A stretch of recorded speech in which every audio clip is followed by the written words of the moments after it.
Me? Not worthy? And you are? Wendell's eyes darkened. You're a loser who can't even take care of his own wife. She made a huge mistake marrying you. With me, she can have everything she wants. Charlie's face turned cold. He lowered his voice and said, I'll give you two choices. One, you're going to get down on your knees and apologize to Claire. In front of everyone, you will take back every word you just said. Two, I will completely bankrupt your family's company. Your call. Are you serious? Who the hell do you think you are? You're going to bankrupt my company? Wendell laughed wildly, looking at Charlie with pure disgust. He clearly didn't take him seriously. Are you delusional? How are you going to do that? Do you have any idea what my family's company is worth? Charlie was expressionless. He stared at Wendell for a moment as if he were looking at a child, then casually took out his phone and dialed Stephen. In 3 minutes, I want to see Wendell's company bankrupt, its assets liquidated, and its debts through the roof, making a multi-billion-dollar company go bankrupt in 3 minutes. It was a total fantasy. Wendell stared at Charlie with a sneer. Damn, you really think you're something? Think you're some kind of superhero? Then, Wendell said coldly, loser, stop pretending. I'll give you two choices too. One, you kneel down and apologize to me, then divorce Claire immediately.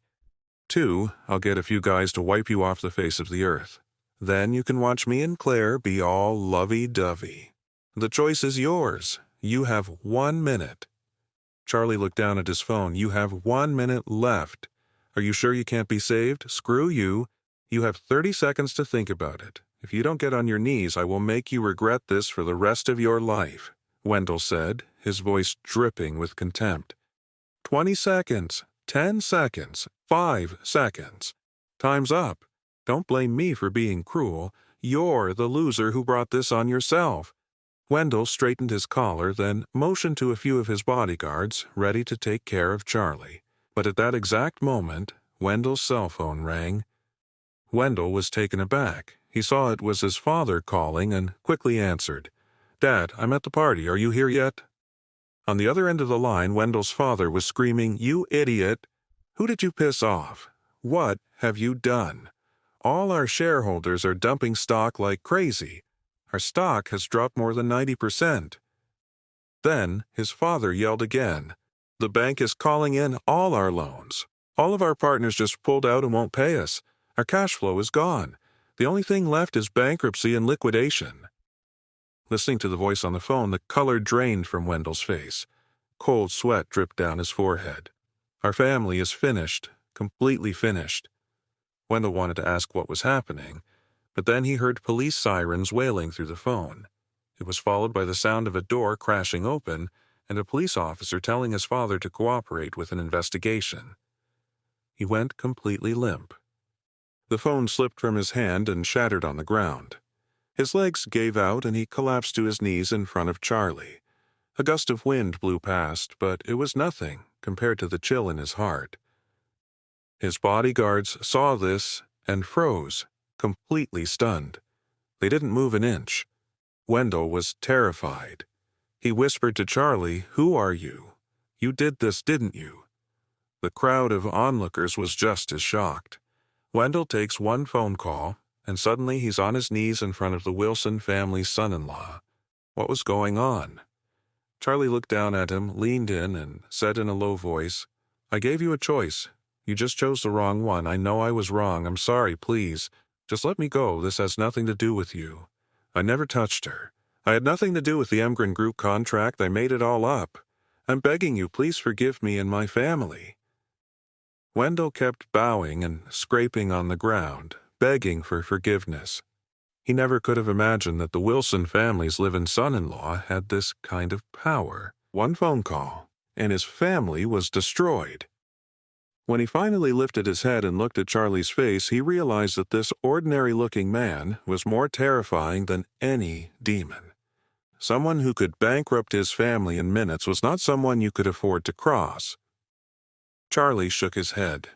You should be grateful. At least I'm letting you live. Otherwise, your whole family would be dead. As soon as Charlie said this, Wendell's face went white and his entire body started shaking uncontrollably. Charlie looked at him and said coldly, "Let me spell it out for you. I'm that superhero from the internet. If you don't want to die, you'll keep my identity a secret. Otherwise, you and your father won't be around tomorrow morning." With that, Charlie patted Wendell's cheek and walked into the hall without a second glance. Wendell just collapsed to the ground, too scared to do anything about the humiliating gesture. When he saw Charlie walk into the hall, Wendell scrambled inside after him. He frantically looked around until he spotted Claire. He crawled over to her, got on his knees at her feet, and started bowing and scraping, crying, "Claire, I'm so sorry. I shouldn't have spread those rumors. The Emgren Group project, that had nothing to do with me. I made it all up. Please, just let me go." Claire was completely stunned by this. She quickly backed away, bumping right into a warm embrace. Claire looked back and saw it was Charlie holding her. Charlie had spotted Claire the moment he walked in. She'd clearly taken great care getting ready and looked absolutely stunning, like a star shining in the crowd. When he saw Wendell rushing toward her, Charlie stepped in and caught her in his arms to keep her from falling, shooting a furious look at Wendell. The look was enough to terrify Wendell, who scrambled away on his hands and knees, desperate not to make Charlie even angrier. Claire asked, confused, "What's wrong with him?" Charlie held her close and whispered, "I think he's lost his mind. Just ignore him." Even though they were husband and wife, they had never been this close before. Feeling the warmth of Charlie's arms around her, Claire's ears turned bright red. She quickly pulled away from Charlie's embrace and stammered, "Chairman Wade from the Emgren Group should be here. I should go find him." Just as Wendell was running off, Harold walked in with his sister Wendy and her fiancé, Gerald White. With Gerald was another young guy in expensive clothes. He actually looked a little like Gerald. Harold ran right into Wendell and said quickly, "Hey, Wendell, I just got here and heard something happened to your family. Is that true?" Wendell looked completely defeated. He pushed Harold aside, muttering, "It's over. It's all over." Harold asked, looking concerned, "Mr. Jones, what's wrong with you?" Wendell just shook his head, terrified. He didn't dare say a word. He was sure that if he said the wrong thing, he'd be a dead man on the street by tomorrow. So Wendell yanked his arm out of Harold's grasp and ran off, completely hopeless. Harold watched him go and sighed. Damn, I guess his family's really finished. That was fast, right? Everything was fine yesterday, and now they're bankrupt. Then Harold spotted Charlie and Claire and got a nasty idea. He rushed over to Claire. "Claire, let me introduce you to a very important guest. This is Gerald's cousin, Fred White, the eldest son of the White family. Fred, this is my cousin Claire," Harold said to Fred with a fawning look on his face. Fred's eyes had been glued to Claire ever since he walked in. As soon as Harold introduced them, he quickly held out his hand. "Hello, Claire. I've heard for a long time how beautiful the Wilson family's daughter is. Now that I see you, I can say the rumors don't do you justice." Charlie's eyes flashed with annoyance. His wife was beautiful, and it was getting really old dealing with all the flies buzzing around her, one after another. So Charlie stepped in, shook Fred's hand first, and said coldly, "Hello, I'm Claire's husband. You?" Fred looked Charlie up and down with obvious disgust. He pulled his hand back quickly and said with a sneer, "I didn't realize Claire was married. What a waste, like a beautiful flower planted in a pile of cow crap." Wendy quickly jumped in. "Fred, this loser is just a live-in son-in-law for our family. He doesn't have a job or any skills." Then she gave Fred a deliberate wink and added, "Fred, once I marry Gerald, we'll all be family. We should definitely see more of each other." Fred knew exactly what she was getting at. She was giving him the green light to go after Claire.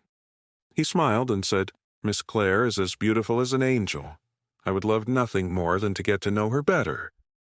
Just then, Charlie saw his mother-in-law, Elaine, and his father-in-law, Jacob, walking over.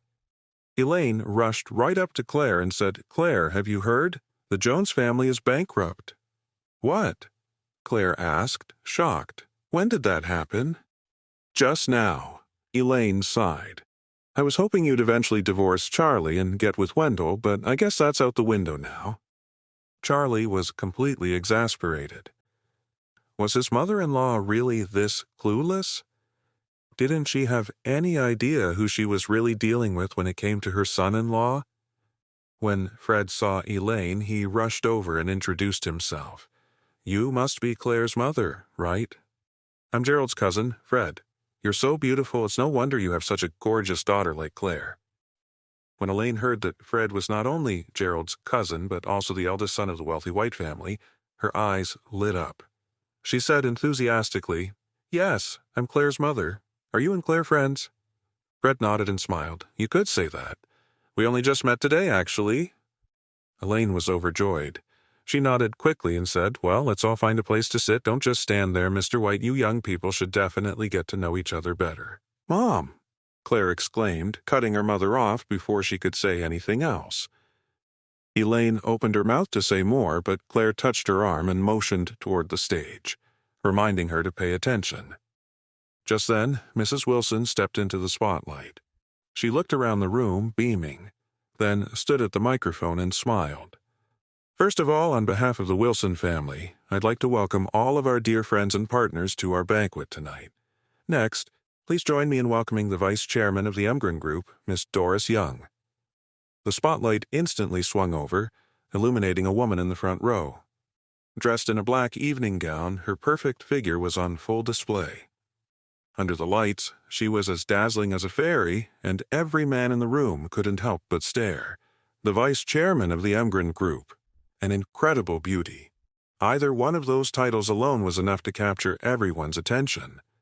Doris stood and gave a polite nod to the crowd. When her eyes found Charlie, they lingered for a moment before she looked away. Mrs. Wilson continued her speech. "Today, I want to give a special thanks to the Emgren Group for entrusting such an important project to the Wilson family. I promise the Wilson family will give it our all to live up to the trust Emgren has placed in us. And secondly, we want to introduce you all to an outstanding young member of our Wilson family. If it weren't for this person, we would have never secured this partnership with Emgren. Also, after discussing it as a group, we've decided to nominate this person as the Wilson Group's new director. They will be solely responsible for our project with the Emgren Group." Elaine said excitedly, "Oh, Claire, it's your turn to go on stage." Even though Claire was prepared to go up, she was still nervous. Charlie immediately gave her an encouraging look. Harold looked over at a thrilled Claire and couldn't help but let a smirk creep onto his face. Mrs. Wilson also looked at their table and said with a smile, "Please welcome the new director of the Wilson Group, Harold Wilson." Claire froze. She looked to the side in disbelief, only to see Harold proudly walking up to the stage. Charlie's eyes went cold. What a classic bait and switch. After using Claire, the Wilson family just threw her aside without a single thought for her feelings. Claire's eyes immediately turned red and tears welled up.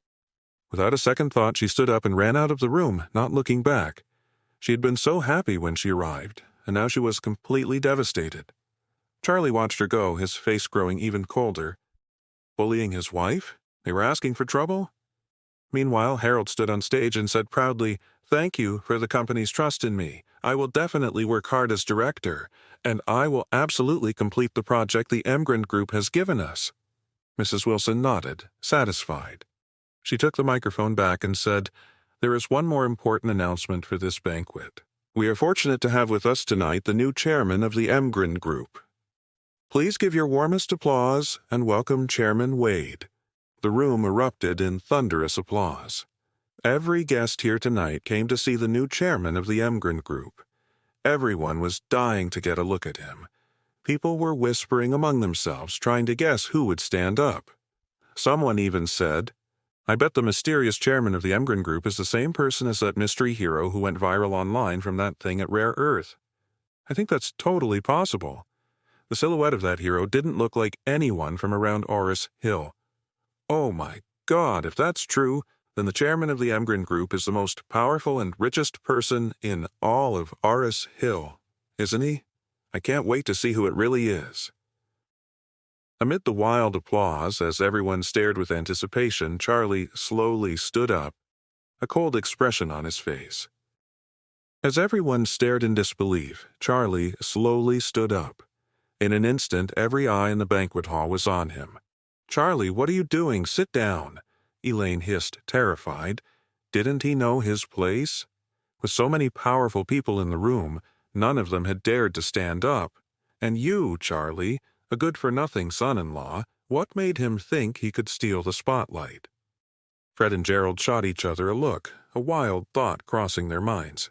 No way. Could the chairman of the Emgren Group really be him? But then they both shook their heads. Impossible. If he was really the chairman of Emgren, why would he let Elaine talk to him like that? "You piece of trash. Sit back down where you belong," Harold yelled from the stage, his face dark. Charlie gave him a cold glance, then walked straight toward Doris Young. He completely ignored the shocked stares from everyone in the room and whispered something in her ear. As he spoke, Doris Young nodded slightly. The sight made everyone's heart skip a beat. Doris Young, the vice chairman of the Emgren Group, the most famous beauty in all of Oris Hill. How could Charlie possibly know her? And from the looks of it, their relationship seemed pretty close. After he finished speaking, Charlie turned and walked out of the hall, ignoring all the eyes on him. He was going after Claire. But then Doris Young stood up, walked onto the stage, and took the microphone. Facing the sea of blank faces, she said, "Hello, everyone. I'm Doris Young. Mr. Charlie met our chairman outside just a moment ago. He was just delivering a message." Hearing that Charlie wasn't the chairman of Emgren, everyone breathed a sigh of relief. Fred White let out a relieved breath and whispered with contempt, "So he just met the guy once and tried to use it to get close to the assistant. What a loser." Gerald shrugged and said with a smile, "That's just what pathetic little guys like him do." Just then, Doris Young, still on the stage, looked over at Mrs. Wilson, her expression turning icy. "The chairman has asked me to inform you of something. Effective immediately, the Emgren Group is terminating its cooperation with the Wilsons, and the signed contract is now void." The room erupted. No one expected Doris to say something like that. The sudden reversal left everyone completely stunned. Mrs. Wilson's face went white in an instant. She asked anxiously, "Dear Vice Chairman, what is this all about? Is there something our Wilson family did wrong?" Tonight, she had invited every respectable person in the city, hoping to use this opportunity to make a name for the Wilson family. If, in front of everyone, they were crushed underfoot right after securing the cooperation, it would be a total disaster. Doris said, "This project was originally approved by our chairman because of Miss Claire. That's why we agreed to cooperate with you. But you went ahead and made your own decision, putting some random person in charge of the project. I'm sorry, we can't accept that." After saying her piece, Doris put down the microphone and walked out of the room without a backward glance. Mrs. Wilson's face was ashen. She slumped onto the stage, completely defeated. She never imagined that her moment of cleverness would have ruined this golden opportunity for good. If she had known this would happen, she never would have let Harold take Claire's directorship. Harold was also at a complete loss. What just happened? It felt like Doris was deliberately targeting him, but he hadn't even done anything to offend her. Harold couldn't help but ask Mrs. Wilson, "Grandma, the director's appointment has already been announced. You're not going to take it back, are you?" Mrs. Wilson struggled to her feet, raised her hand, and slapped him across the face. She scolded him angrily. "You worthless fool. Even now you're still thinking about the directorship." When Charlie stepped outside, he found Claire not far away. She was squatting in a quiet corner next to the hotel, crying her heart out. He walked over slowly, took off his coat, and draped it over her shoulders. "Honey, don't be sad," he said softly. "The director position at the Wilson family isn't that great anyway. It's wrong for them to treat you like this." "You don't understand," Claire whimpered. "If I become the director, my parents could finally hold their heads high in the family." How could Grandma go back on her word like that? Charlie continued trying to cheer her up. "Maybe they'll have to come begging you to be the director. You're crying so much now your makeup will be a mess if you have to go back on stage." Claire choked on a sob. "How is that possible?" Grandma made her decision. "There's no chance she'll change her mind. Just leave me alone." Just then, Mrs. Wilson and Harold burst out of the banquet hall. Mrs. Wilson was old and out of breath from running. A large crowd of guests followed them out, eager to see the drama unfold. When Harold saw Charlie and Claire, he rushed over. He glared down at Claire and snapped, "Claire, hurry up and go after Miss Doris. Tell her not to terminate the cooperation with us." Claire looked up, confused. "Terminate the cooperation? Why?" Harold said angrily. "Stop pretending you're so innocent. You must have told Miss Doris to embarrass me in public. If you don't fix this, I'll make you pay." Mrs. Wilson, who was standing right there, slapped Harold across the face again. "You fool! How dare you talk to your sister like that? She is the director of our Wilson group." Harold was stunned. "But Grandma, you chose me as the director," Mrs. Wilson said furiously. "If you hadn't filled my head with your nonsense, I never would have changed my mind in the first place. If you keep arguing, you can get out of the Wilson family." Having been slapped twice by Mrs. Wilson, Harold was furious, but he didn't dare say another word. He could only bite his tongue and swallow his anger. Mrs. Wilson then turned to Claire and pleaded, "Claire, Grandma is begging you. You are the director of the Wilson family now. Please, hurry and talk to Miss Doris. Otherwise, our family will be ruined." Claire looked at Charlie, her face a mask of confusion. Charlie just shrugged. "I told you they'd come begging you to be the director. You didn't believe me, see? Now your makeup is all runny." Claire blushed, quickly wiping away her tears. "Okay," she said. "I'll try to contact Emgrand." With that, she dialed Doris's number. All eyes were on her. After a moment, the call went through. Claire said, "Hello, Miss Young. My grandmother asked me to call and explain. I've been promoted to director for the Wilson family, and I'll be in charge of the cooperation with Emgrand. Can you give us another chance?" Doris laughed lightly. "If you're the director, and you're the one in charge, then there's no problem. The cooperation can continue. But if it's someone else, then things stay as they are. Miss Young, thank you so much." Claire was still confused by the whole thing. From the very beginning, it seemed like the Emgrand group was going out of its way just to help her, which felt really strange. Doris said with a smile, "This is what our chairman wanted. If there's an opportunity in the future, he'll explain it to you himself." This only made Claire more confused. Who was this chairman? She had never seen him. Why was he helping her so much? Then, "Could you please come back to the banquet hall?" Claire asked nervously. The woman had left in a huff, clearly annoyed with the Wilson family. Asking her to come back now seemed like a long shot. But to her surprise, Doris agreed without hesitation. Soon, everyone saw Doris's car pull back up to the hotel entrance. In that moment, everyone stared at Claire, their expressions a mix of shock and awe. When everyone was back in the banquet hall, Mrs. Wilson took Claire's hand and led her onto the stage. Putting on a show of closeness, she said, "I am so sorry about what happened earlier. It was my mistake. Actually, we have Claire to thank for all of this. She's the most outstanding member of the Wilson family. The cooperation between the Wilson family and Ford Fusion is all thanks to Claire's hard work. She put in a tremendous effort." Doris Young, standing beside her, shot her a look of contempt. She held up a hand to cut her off. "Let me correct you on that," she said. "For this cooperation, Miss Claire didn't just make a great effort. It's happening entirely because of her. It has nothing to do with anyone else. It was incredibly rude, but no one was surprised. With the power Doris held, she could have slapped Mrs. Wilson right there in public, and the old woman wouldn't have dared to say a word." Mrs. Wilson nodded quickly. "Miss Young is right. All the credit goes to Claire. From now on, Claire will be the director of the Wilson family's business. She will be fully responsible for the cooperation between the Wilson family and the Emgrand group." A small smile appeared on Doris's face.